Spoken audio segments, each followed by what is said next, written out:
Welcome to a special podcast interview of The Ed Morrissey Show. Joining me now, a man whose work I have respected and enjoyed for decades, a man whose work I practically grew up in politics with, Bruce Herschensohn, now at Pepperdine University. California, you could have had him in the Senate instead of Barbara Boxer, but California, you screwed up. Bruce Herschensohn, thanks for joining me today.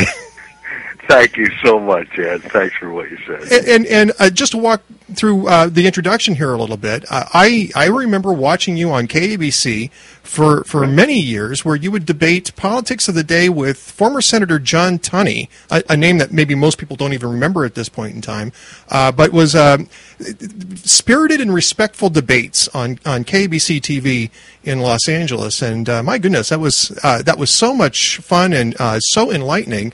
Good to hear. That was 14 years of that, and Senator Tunney still remains a great friend of mine. He's a marvelous guy. We sure disagree on political things, but he's a good, decent man. We'll pass along our respects, because obviously I will. If I enjoyed you, I also enjoyed former Senator Tunney and his contribution to that, so absolutely. You are at Pepperdine University. You were chairman of the board there.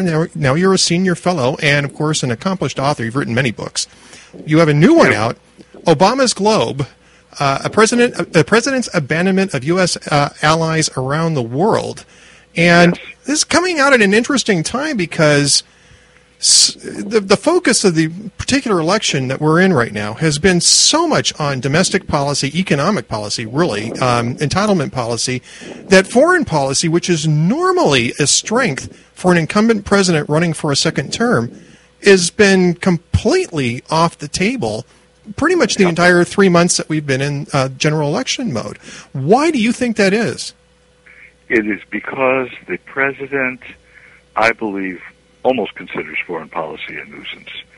It has been, I think it has been a tremendous failure. And I'm not only saying that in sort of a brief shortcut. What I'm saying is that we are in great harm. Wars are never ended by just leaving. If you leave and the other side doesn't leave, they win. Wars are either won or lost. Sometimes there are intermissions in a war because one side leaves, but they're only intermissions. In the end, the party that doesn't leave wins. And I remember so well learning what Winston Churchill said. He said that wars are lost when you evacuate.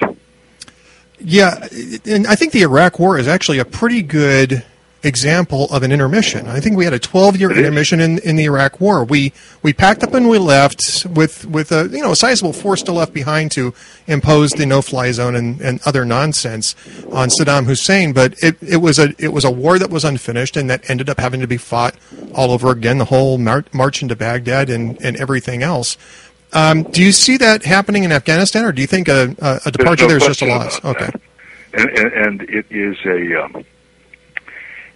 It is ironic that during the election period, he said Iraq is a war of choice and Afghanistan is a war of necessity. And I think why he was, look, and I'm just using my imagination because I don't know what goes on in his head, but I think at the time that was said so that it would not be perceived that Democrats were still what was present during the McGovern period, where the slogan was "Come Home, America." That he believes that Afghanistan was a war of necessity. But after he became president, he didn't believe that it was a war of necessity. After all, we are now leaving Afghanistan, and in setting public timelines, which no president will ever do or has ever done. You don't set a public timeline. It just tells the enemy what it is you're going to do. I don't know, Ed, if you heard it's sort of a story that's been told and retold about the Afghanistan warlord who's talking to an American, and he looks down at the American's left wrist and he said, "You Americans have the watches, we have the time." It's an interesting point, and it wouldn't be the first great power to go into Afghanistan under those circumstances. Certainly the Soviets did it. Before that, the British did it, and That's right. both of them ended up leaving with their empires on decline. And I don't know. I don't know. I don't necessarily know that that's going to be the result of us leaving in Afghanistan. But I do know what the result is going to be is that you're still going to have the Taliban. You're still going to have their partnership with Al Qaeda, which is fractious but still going on. And of course, at the end of 11 years of war, well, actually 12 and a half, 13 years of war by the time the timeline comes around, we're probably going to be right back in the same place that we were in 2000, 2001.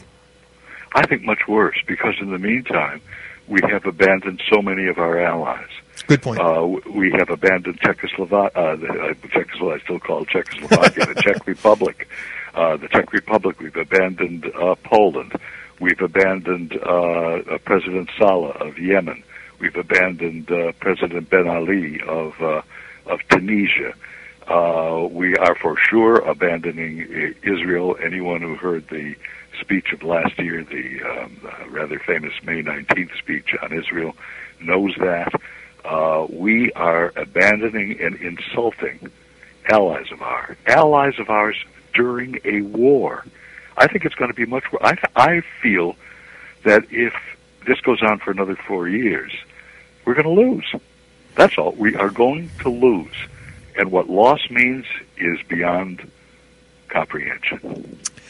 You mentioned a number of people in here. The one that I would suggest might end up being the most resonant abandonment would be that of Hosni Mubarak. Now, absolutely, Salah in Yemen, Ben Ali in Tunisia. These were not nice guys. We know that. None of them are nice guys. None of them are nice guys. Let me just interrupt for 1 second, Dan. Right. During World War II, which we won, we had what was called the Big Three. It was FDR, it was Churchill, and of all people, it was Joseph Stalin. Now, was he a nice guy? He was one of the most atrocious people in the history of the world. But at the time, the greater danger was Hitler. Right. That's all. And so he was an ally. It isn't that FDR and Churchill thought, gee, isn't he a swell fella? It's that you don't do that during a period of war, ever. Of course, these are authoritarians at best, and I recognize that. But my God, look at a guy like Mubarak, who kept the peace in the Mideast since from 1981 forward. And we just dump him. I don't think there's anyone here who knows whether the guy's even alive or dead. He's either in prison or in a hospital. He goes between the two. He goes into a courtroom in a cage. We say nothing. This was our friend. And looking at, what are you going to compare? I can't compare him with Stalin, for God's sake. But yet, Stalin was our ally. I understand that. During the Cold War, we had a lot of allies who were authoritarians and, in fact, some dictators. So what? We didn't want what was much worse to come into play. And now we have what you just cited in Mubarak. What did we trade him for? And never defended him. We traded him for the Muslim Brotherhood. For the Muslim Brotherhood. Morsi, who...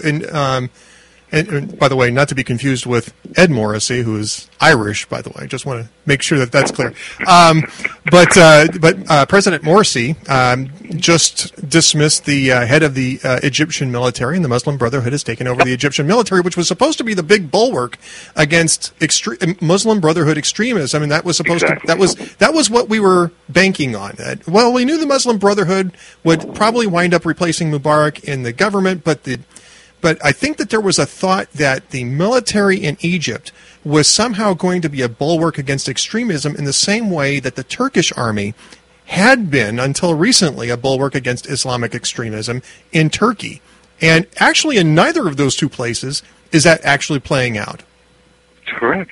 It never plays out. Yeah. Those things don't play out. And when you are in an international conflict, as we are, against radical Islamists, you don't take a chance, not on something like this. You just don't take a chance on saying, okay, they're going to dump on an ally of ours. We don't know precisely what's coming in.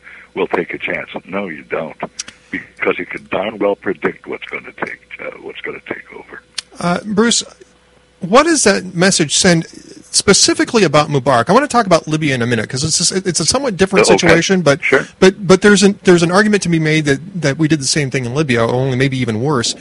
In the case of Mubarak, who was, like you said, an American friend for decades, who had basically picked up and carried on Anwar Sadat's policies in regards to the United States and Israel after Sadat's assassination, which, you know, a lot of men may not have wanted to do in Egypt. What does that say to our friends in Saudi Arabia, Bahrain, the other people in that area about, and for that matter, a new Iraqi government that we helped establish, the democratic Iraqi government that we helped establish? What does that say to those people? It says to those people what has never been said until it started 3.5 years ago. It says to those people, don't trust the USA. They may turn on us. If someone comes after any of those countries that you mentioned, or any of those chiefs of state, President, or I should say King Abdullah of Saudi Arabia, don't think that the President of the United States is going to be behind you. He may ignore you.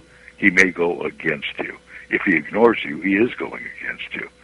And no longer do they have that trust. It used to be that if the U.S. said something, by God, that's going to be the way the U.S. operates. It's all as long as I remain an ally of the United States, they're with us. It used to be like gold. It isn't anymore, and it has been through our presidents from the end of World War